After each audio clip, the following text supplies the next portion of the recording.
Apparently, Mitch McConnell has made a new offer to Democrats on the government shutdown, and they are going to pursue it. They're going to go for it. What exactly was his new offer? So when last we left our epic story last week, it looked like the Democrats were going to run this government shutdown into the ground. Their goal here was to make sure that Trump was in the middle of a government shutdown on the first anniversary of his inauguration.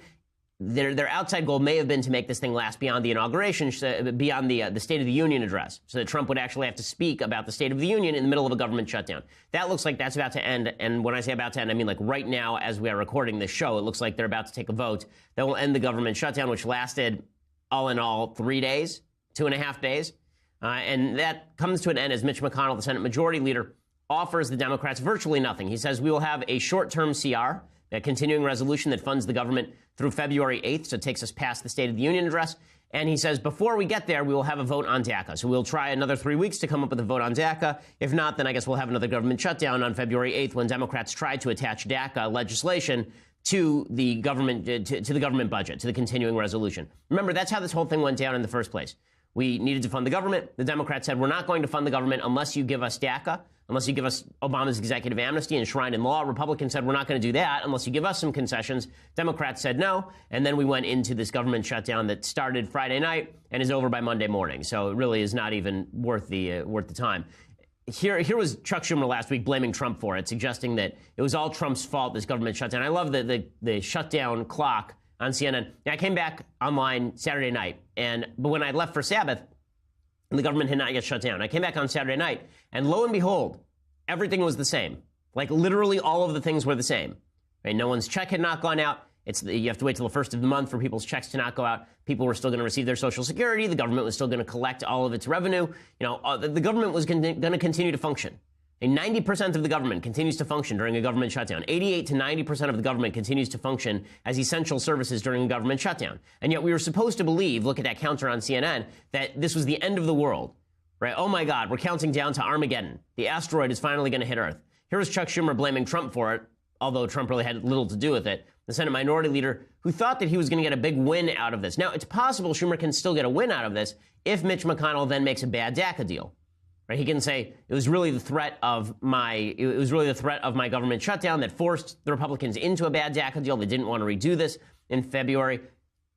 So a lot depends on what comes next. But here is Senate Minority Leader Schumer going after Trump. Americans know why the dysfunction is occurring. A dysfunctional president. Hence, we are in a Trump shutdown. And party leaders who won't act without him. Only President Trump can end it. We Democrats are at the table, ready to negotiate. The president needs to pull up a chair and end this shutdown.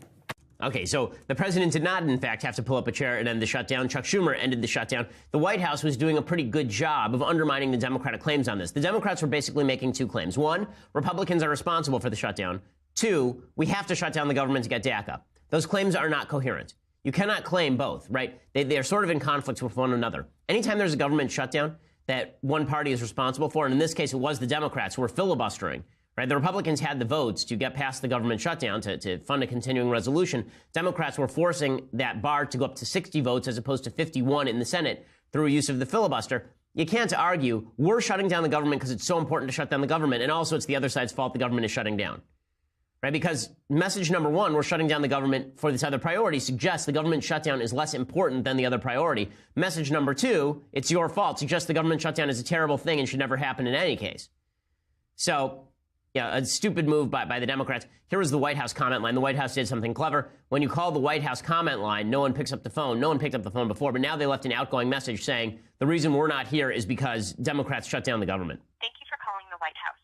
Unfortunately, we cannot answer your call today because congressional Democrats are holding government funding, including funding for our troops and other national security priorities, hostage to an unrelated immigration debate.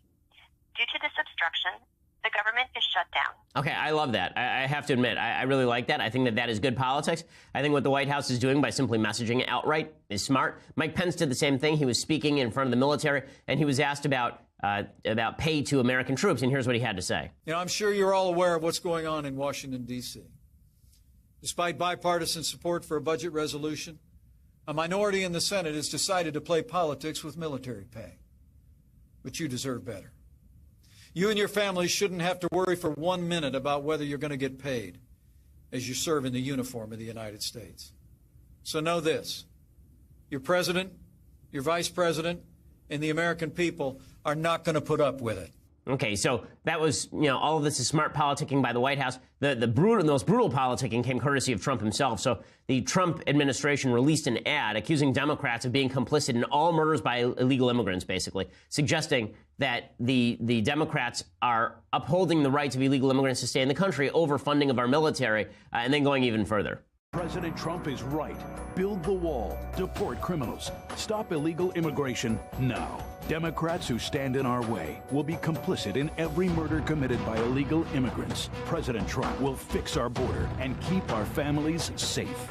Okay, so this is paid for by Trump for president. So this is his re-election campaign, and he's running a full ad basically saying, side with illegal immigrants, don't side with illegal immigrants, side with members of our military, side with the people who need to be funded by the budget.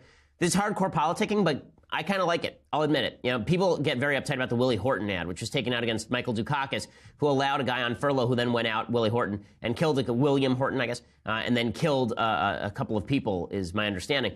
And there was an ad that was quite brutal, and it really hurt Michael Dukakis. People are saying this ad is too much.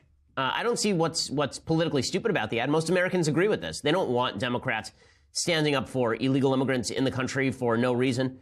They're not up for that. And the idea of Democrats siding with illegal immigrants over American citizens, I think, strikes them as weird. That's why, Paul Ryan came out. He said he didn't think that this ad was necessarily productive, but it was productive. I mean, it actually did help force the Democrats into a corner. They were not winning this government shutdown, at least in terms of the public debate. Well, they're certainly not helping us keep the government open. They're certainly not helping us getting to a solution on immigration. When you shut down the government and stop negotiating on immigration reform, they're complicit with not getting things done. I'm not going to comment on that. I just saw that. I don't know if that's necessarily productive. It's no secret the president has strong views on immigration, but what is not productive is a pointless government shutdown that the Senate Democrats have foisted on this country.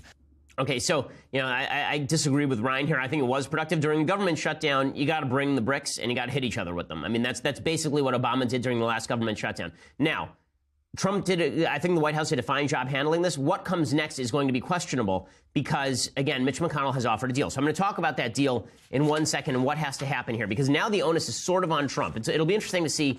This is the first time that Republicans are sort of going to be divided on politics, on any matter of serious consequence. They were divided on Obamacare repeal. There was confusion. I think that there may be similar confusion, I guess, the second time. There may be similar confusion over immigration. I'll explain that in just a second. First, I want to say thank you to our sponsors. What comes next after the government shutdown? So, as I say, Mitch McConnell has promised that there will be a vote on immigration, right? That there will be a vote on immigration at some point here before February 8th. But what does that actually look like? So, the only deal that is currently on the table, the only deal that is currently being discussed, is a bill from Jeff Flake, Republican of Arizona, Dick Durbin, Democrat of Illinois, and Lindsey Graham, Republican of South Carolina. And it would, according to the Hill, offer a pathway to citizenship for so-called dreamers and permission to stay in the country for their parents. And what would Republicans get in return for basically legalizing? This could be up to 8 million people.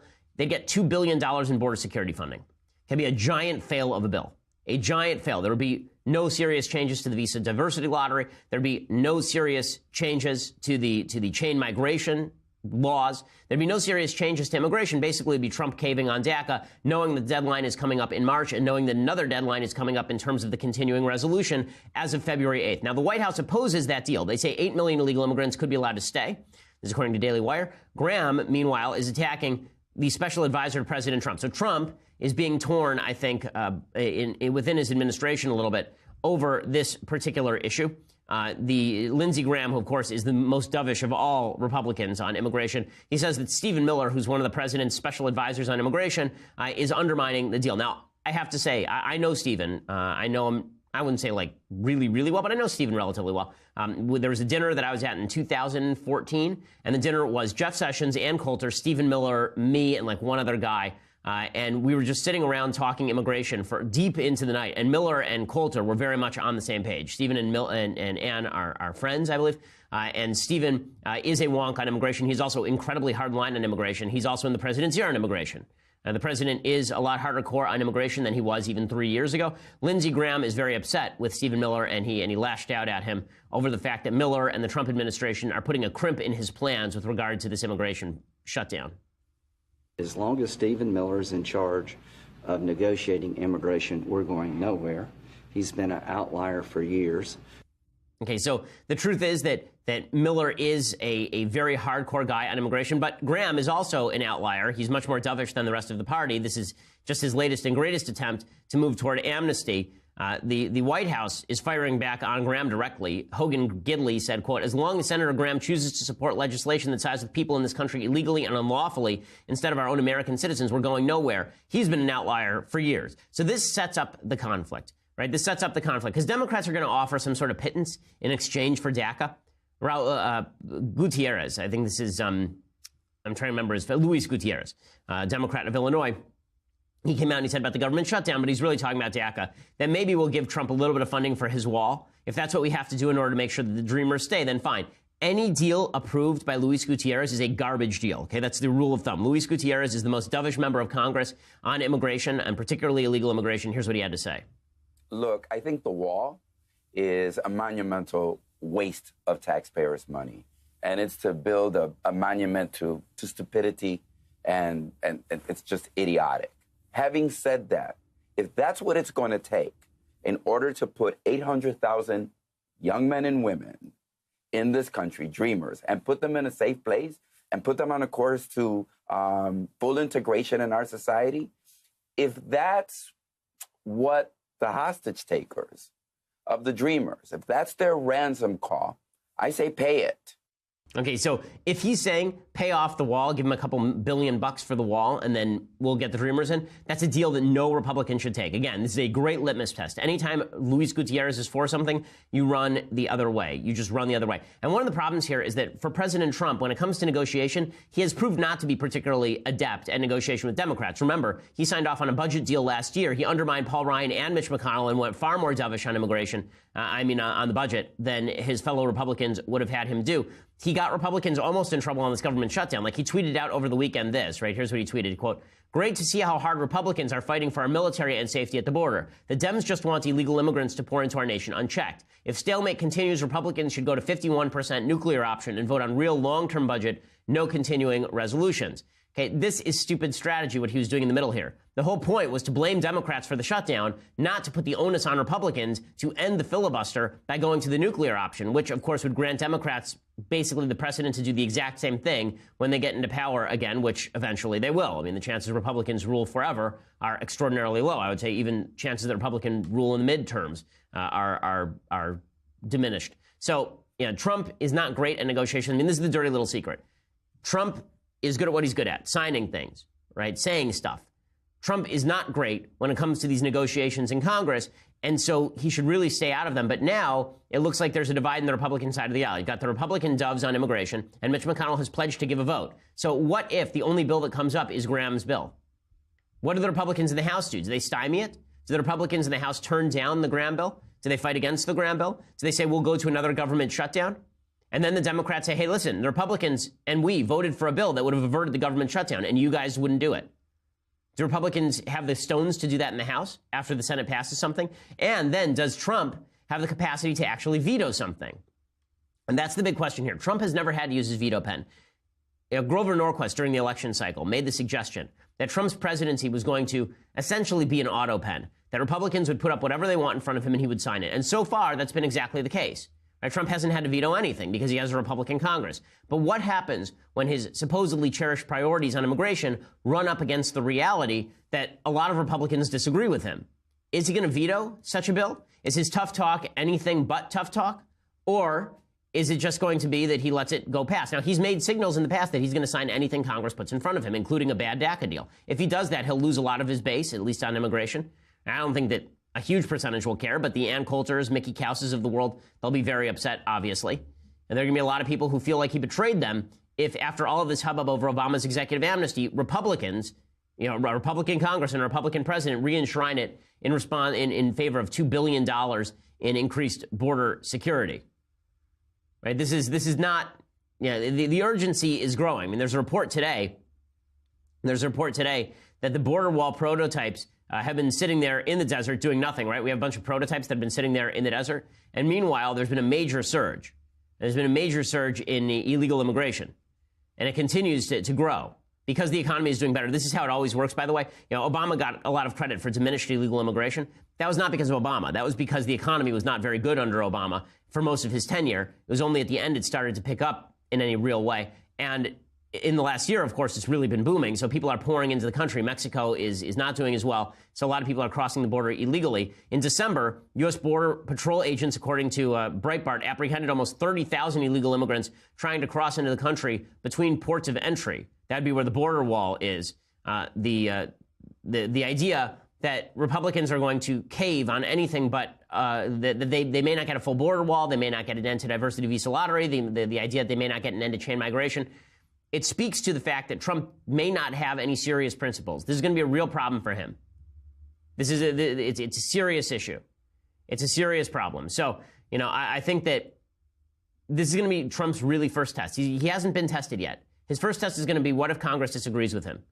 What if Congress decides that they are not going to, what if Congress decides that they are not going to go along with his hardcore Stephen Miller immigration plan? Instead, they're going to go along with Lindsey Graham. It's going to open up some serious questions inside the Republican Party, and that cannot be good for President Trump. So while the government shutdown is a loss for Schumer as it currently stands, while the government shutdown does not look like it's a big win for Democrats on this, it looks like they're going down in flames, frankly. With all of that said, it depends on what comes next. Right? The fact is that the polling for Democrats has been bad. There's a late poll that was coming out in the last 2 weeks that showed, well, last week actually, that showed that Republicans have been picking up serious ground in the congressional polling. It used to be Democrats plus 18 just 2 months ago. Now it was Democrats plus 7. It's a major shift in favor of Republicans. That's because of the tax cuts. It's also because Chuck Schumer is doing a bad job. The last thing Democrats want is another one of these government shutdowns. Republicans do have some leverage here. So I'm encouraging Republicans, do not cave. Do not cave. If Democrats shut down the government again, they shut down the government again. But do not give them a bill in the Senate that's going to be something that can't get past the House and get past President Trump. You need to go with Trump's agenda here. At least you need to go with what Trump's stated agenda was here, because caving preemptively is really, really foolish. So here we go. Let's move on to the Mueller investigation, which has become more and more of a debacle over time.